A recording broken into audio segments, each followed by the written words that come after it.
बिस्मिल्लाहिर्रहमानिर्रहीम। अस्सलाम वालेकुम डियर स्टूडेंट्स, उम्मीद करता हूँ कि आप सब इंशाल्लाह ठीक ठाक होंगे जी। आज के लेक्चर में इंशाल्लाह हम डिस्कस करेंगे केस स्टडी क्या है जी और सर्वे मेथड्स ये क्या होते हैं जी। जनरली अगर हम इन दोनों को डिस्कस करते हैं तो सर्वे से मुराद सवाल पूछना, यानी रिसर्च में हम जब भी किसी तरीके के ज़रिए सवाल पूछ कर अपने मकसद से मुताल्लिक़ इंफॉर्मेशन या मालूमात जमा करते हैं तो उसको हम सर्वे कहते हैं। अब इसमें हमारे पास तरीके, एक क्वेश्चनर होता है जी, क्वेश्चनर में हम रिटन तरीके से मालूमात जमा करते हैं, इंटरव्यू के ज़रिए भी हम मालूमात जमा कर सकते हैं, इंटरव्यू एक और तरीका है। सर्वे मेथड्स में हमारे पास जो तरीके हैं वो इंटरव्यू भी है और इसमें हमारे पास ये क्वेश्चनर मेथड भी है, टेलीफोनिक इंटरव्यू भी है, कंप्यूटर असिस्टेड इंटरव्यूज़ भी हैं। तो ये सारे हमारे पास सर्वे के मुख्तलिफ मेथड्स हैं जिसमें हम सवाल पूछ कर डेटा कलेक्ट करते हैं। जबकि केस स्टडी आपके पास वो तरीका होता है जिसमें आप किसी ख़ास ऑर्गेनाइजेशन के किसी मसले को उठाते हैं और उसी ऑर्गेनाइजेशन के नेचर के मसाइल को हल करने के लिए उन्हीं ऑर्गेनाइजेशन से आप डेटा कलेक्ट करते हैं। मिसाल के तौर पर अगर आप एलाइड बैंक के किसी मसले को ले लें और आप सिर्फ एलाइड बैंक के ब्रांचेस से, उनके एम्प्लॉइज़ से, मैनेजर से, सुपरवाइज़र से आप मालूमात जमा करते हैं ताकि आप एलाइड बैंक के किसी मसले के हल के लिए सलूशन तलाश कर लें, तो उसको फिर हम केस स्टडी कहते हैं।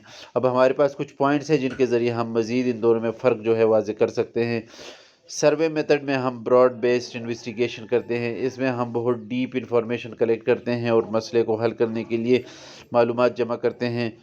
जबकि केस स्टडी में किसी ख़ास मसले को लेकर उसी मसले से रिलेटेड हमने इंफॉर्मेशन जमा करनी है और उसी मसले से रिलेटेड हमने इन्वेस्टिगेशन करनी होती है।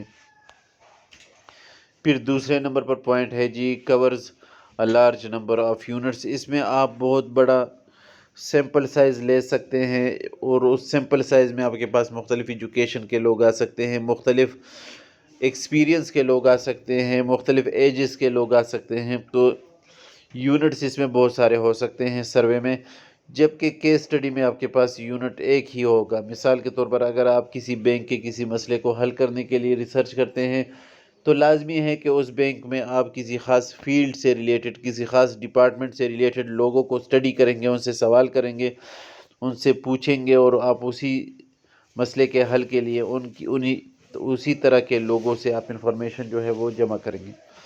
फिर findings can be generalise. Survey method में हम जो भी नताइज हासिल कर लेते हैं उसको आप उस मुल्क में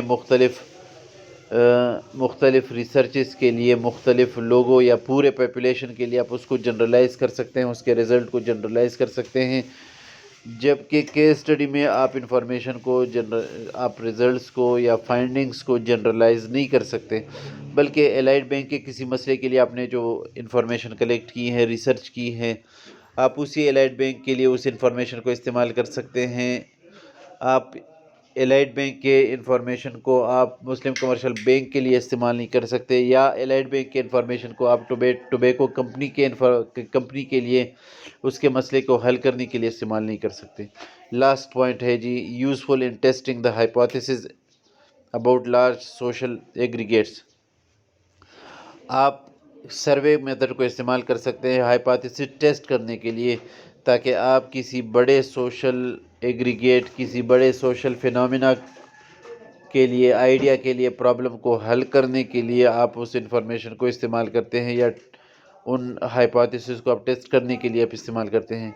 जबकि useful in testing the hypothesis about structural and procedural characteristics of a social unit. आप किसी सोशल यूनिट के लिए, किसी पॉपुलेशन के किसी ख़ास सैंपल के लिए आप हाइपोथेसिस जो बनाते हैं केस स्टडी में, सिर्फ उसी के लिए आप केस स्टडी को इस्तेमाल कर सकते हैं। उम्मीद करता हूँ कि आपको समझ आ गया होगा जी। थैंक यू, जज़ाकल्लाह।